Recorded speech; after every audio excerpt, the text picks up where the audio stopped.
प्रणाम सब गोटे के। आइ हम एक बेटा पर साइन सुनाबै छी।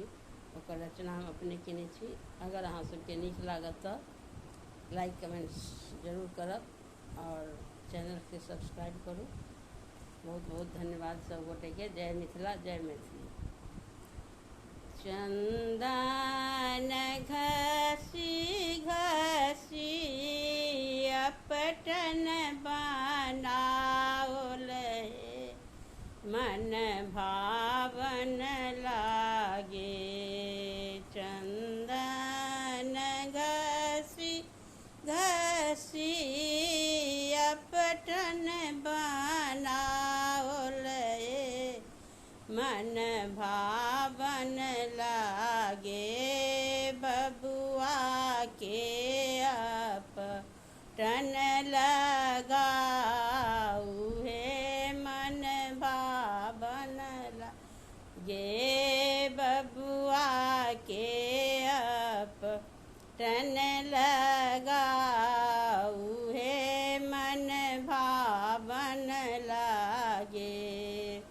बेली चमेली सा अतर बनाओल हे मन भावन लागे।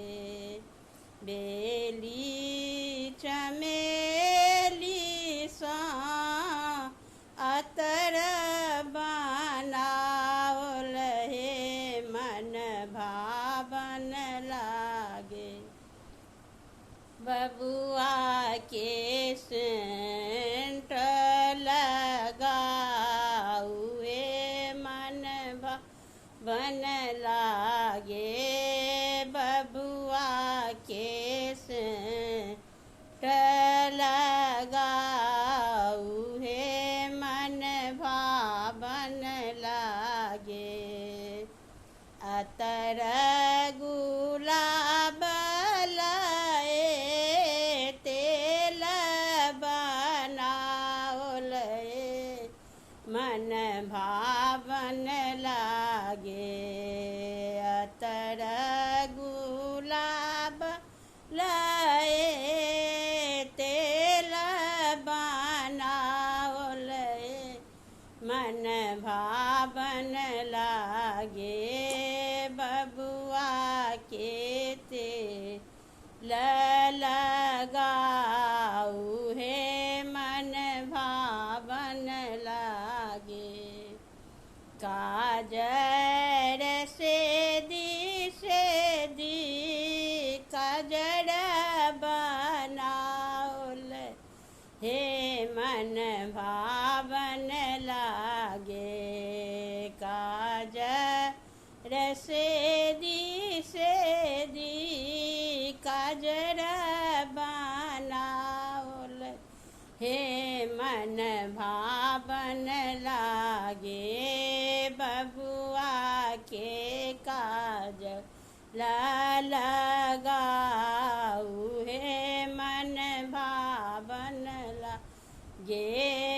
बबुआ के काजर लगाऊ हे मन भावन लागे।